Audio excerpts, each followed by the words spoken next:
जय गुरुदेव। एक बार फिर से आप सभी का स्वागत है।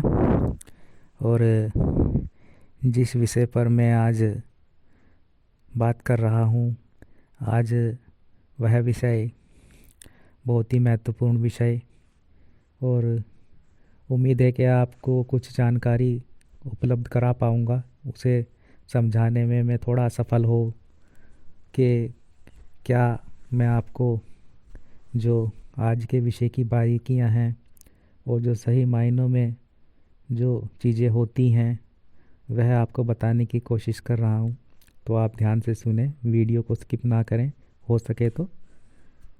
और जो विषय है आज का वह वशीकरण से जुड़ा हुआ, वशीकरण प्रयोग से जुड़ा हुआ, वशीकरण साधना से जुड़ा हुआ इस विषय पर आज कुछ जानकारी, कुछ बातें करना चाहूँगा। और आने वाली जो वीडियो होगी उसमें मैं वह प्रयोग भी बताऊँगा जो वशीकरण प्रयोग होगा, वशीकरण साधना से रिलेटेड कुछ बातें।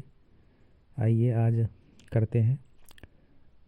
और सर्वप्रथम तो कहना चाहूँगा कि आप जो वशीकरण करवाते हैं या स्वयं करते हैं, तो जब भी आप किसी व्यक्ति विशेष के ऊपर वशीकरण या मोहिनी विद्या का प्रयोग करवाएं तो सर्वप्रथम आप ये समझ लें कि गलत ना हो, आप गलत ना करें। ठीक है, गलत ना करने से मतलब तात्पर्य यह है कि आप उस व्यक्ति विशेष को पूर्ण दिल से चाहते हों। और कभी कभी ऐसा हो जाता है कि आप उसे समझा नहीं पाते, कोई तीसरा आकर गलत तरीके से फ़ायदा उठा लेता है या उसका दिमाग को अपनी बातों के द्वारा या किसी गलत विद्या तंत्र प्रयोगों के द्वारा अपनी ओर अटैच कर लेता है और आपसे कहीं ना कहीं वो व्यक्ति विमुख होता चला जाता है, यानी कि दूर होता चला जाता है।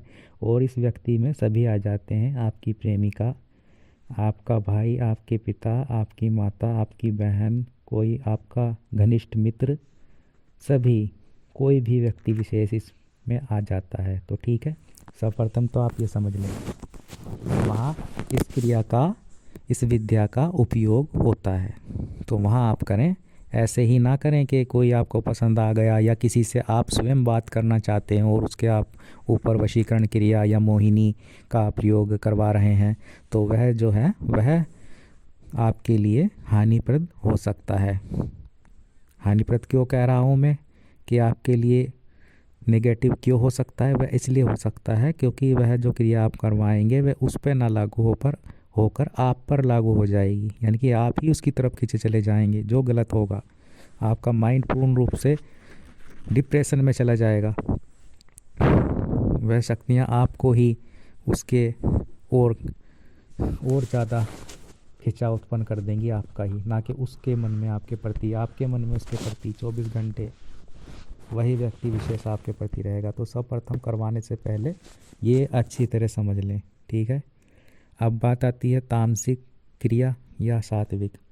दोनों ही क्रिया प्रभावशाली हैं। अगर आप सात्विक विधि द्वारा वशीकरण करवाते हैं किसी व्यक्ति को अपने अनुकूल करने के लिए, तो जो सात्विक शक्तियां हैं उसमें क्या होगा, उसमें जो यंत्र होंगे उसकी जो महत्वपूर्ण हो जाएगा विशेषता, यंत्र और मंत्र। ठीक है, ये विशेष महत्व रखेंगे। उसमें ऐसा ही नहीं होगा सात्विक में कि आप सीधा मंत्र करने बैठ जाएं और यंत्र जो होता है प्राण युक्त यंत्र माला, इन चीज़ों की गुटी का इसमें विशेष आवश्यकता पड़ती है। कोई कुछ भी हो सकता है, जो यंत्र उसमें लगेगा वह तो चाहिए ही, तभी वह क्रिया सफल हो पाएगी। ठीक है, दूसरा होता है तामसिक। तामसिक में यंत्र की आवश्यकता ज़रूरी नहीं है। तामसिक में क्या चीज़ मायने रखती है? तामसिक में जो है, अगर आप वशीकरण या मोहिनी प्रयोग कर रहे हैं तो तामसिक में करवा रहे हैं तो उसमें जो है, उसमें भोग द्वारा शक्ति को मंत्र और भोग द्वारा यह कार्य सौंपा जाता है और वह आपके वशीकरण या मोहिनी प्रयोग को संपन्न करती हैं और उस व्यक्ति को आपके अनुकूल करने में पूर्ण रूप से सक्षम होती हैं। तो ये चीज़ आप समझ लें। अब तीसरी जो चीज़ आती है इसमें महत्वपूर्ण, जो मैं बता रहा हूँ, वह आती है आप स्वयं करें या किसी से करवाएं, ठीक, दोनों ही चीज़ें क्या करना चाहिए। ये बात आ जाती है कि आपके पास टाइम नहीं है करने का क्रिया, दोनों में से कोई भी क्रिया, तामसिक या सात्विक, आप नहीं कर पा रहे, करवाना चाहते हैं किसी से, तब आप करवा सकते हैं।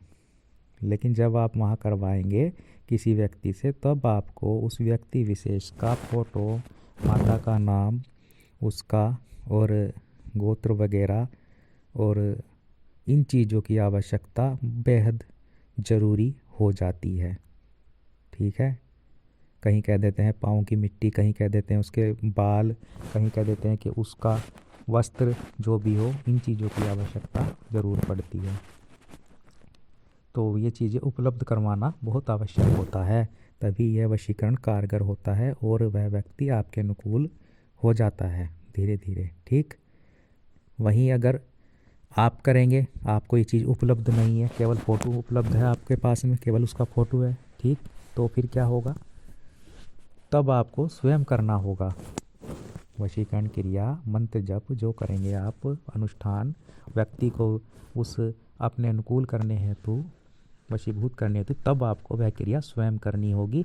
अब वह क्रिया 4 दिन की हो, 5 दिन की हो, तामसिक हो, सात्विक हो, चाहे कुछ भी हो, उसमें आपको करना होगा फ़ोटो के माध्यम से। वहाँ पर जब आवश्यकता अत्यंत जो अलग चीज़ें हैं, जैसे कपड़ा हो गया, बाल हो गए, या कुछ भी चीज़ें हो गई उससे जुड़ी हुई, तो उनकी आवश्यकता नहीं होगी, उसमें केवल आपको फ़ोटो की आवश्यकता होगी। और अगर आपके पास फ़ोटो भी नहीं है, तब भी वह काम कर जाएगा आपकी ऊर्जा मंत्र की जो होगी, ठीक है। क्यों क्यों काम करेगी, क्योंकि जब आप मंत्र जप करेंगे, बैठेंगे साधना में अपनी इच्छा पूर्ति के लिए, वशीकरण जो कर रहे हैं आप, तब आप अपने मन में उस व्यक्ति का फ़ोटो सोच सकते हैं, उसका चित्र सोच सकते हैं, कल्पना कर सकते हैं और मंत्र जप कर सकते हैं। वह ऊर्जा उतनी ही तेज़ी से कार्य करेगी। और जहाँ तक मेरा विचार है, अगर आप स्वयं ही करें, क्योंकि आप स्वयं करेंगे, कष्ट आपका है, पीड़ा आपकी है, तो वह देवी देवता जो भी होगा जिसके थ्रू आप वशीकरण कर रहे हैं, तो आपकी वेदना को समझेगा, आपकी फीलिंग उस तक पूर्ण रूप से जाएगी, ठीक है। लेकिन अगर दूसरे से करवाएंगे, कार्य तो आपका तब भी होगा, लेकिन तब उस तरह से नहीं हो पाएगा जिस तरह से आप स्वयं करेंगे, तब चीज़ें होंगी। क्योंकि करने वाले की, जिससे आप करवाते हैं, फीलिंग जुड़ी हुई नहीं होती आपके साथ में, आपकी समस्या के साथ में, वह उसको एक कार्य के रूप में लेकर करता है, ठीक है। लेकिन ऐसा नहीं है कि आपका कार्य नहीं होगा, लेकिन अगर आप स्वयं करें तब ज़्यादा उत्तम रहेगा। लेकिन अगर आप नहीं कर पा रहे हैं किसी कारण से, तो अब आप करवा भी सकते हैं। तो अब यह तामसिक जो शक्तियाँ होती हैं, भूत प्रेत और जिन वगैरह जो चीज़ें आपका यक्षिणी जो आपका इस कार्य को वशीकरण के करती हैं, सफल बनाती हैं मंत्र और भोग द्वारा, तो वह क्रिया आप करवा सकते हैं किसी से, कार्य आपका तब भी होगा। क्योंकि जो मंत्र होगा और जो क्रिया आपके लिए कोई व्यक्ति करेगा, तो वह व्यक्ति ऐसा होना चाहिए कि जो भोग हो वह शमशान में जा सके और रात्रि में उस भोग को रख सके शमशान में जाकर, निडर होना चाहिए। ऐसा ना हो कि वह घर में बैठकर कोई वशीकरण क्रिया नहीं हो पाती उस तरह से, वहाँ शमशान का रुख तो करना ही पड़ेगा इन क्रियाओं के लिए। क्योंकि जो बंधन होते हैं वह घरों में होते हैं, और जो शमशान में, वहाँ कोई बंधन, कोई रुकावट, अड़चन, बाधा नहीं होती, चारों दिशाएं खुली होती हैं वहाँ शमशान में, सभी शक्तियाँ विचरण कर रही होती हैं, उनमें कोई बंधन नहीं होता। तो आप वशीकरण के विषय में आगे भी मैं आपको जानकारी दूंगा, बताऊंगा, तो आप करें और देखें। और अगर आप ज़्यादा जानकारी प्राप्त करना चाहते हैं तो मुझसे कांटेक्ट कर सकते हैं। आपकी कोई अड़चन है, बाधा है किसी भी प्रकार की, तब आप मुझसे कांटेक्ट कर सकते हैं इस विषय में, अगर आप कोई क्रिया करवाना चाहते हैं। लेकिन हाँ, वही व्यक्ति क्रिया को करवाएं जिन्हें समस्या है, जिन्हें सच में समस्या है, जो सच में प्रेम करते हैं किसी से।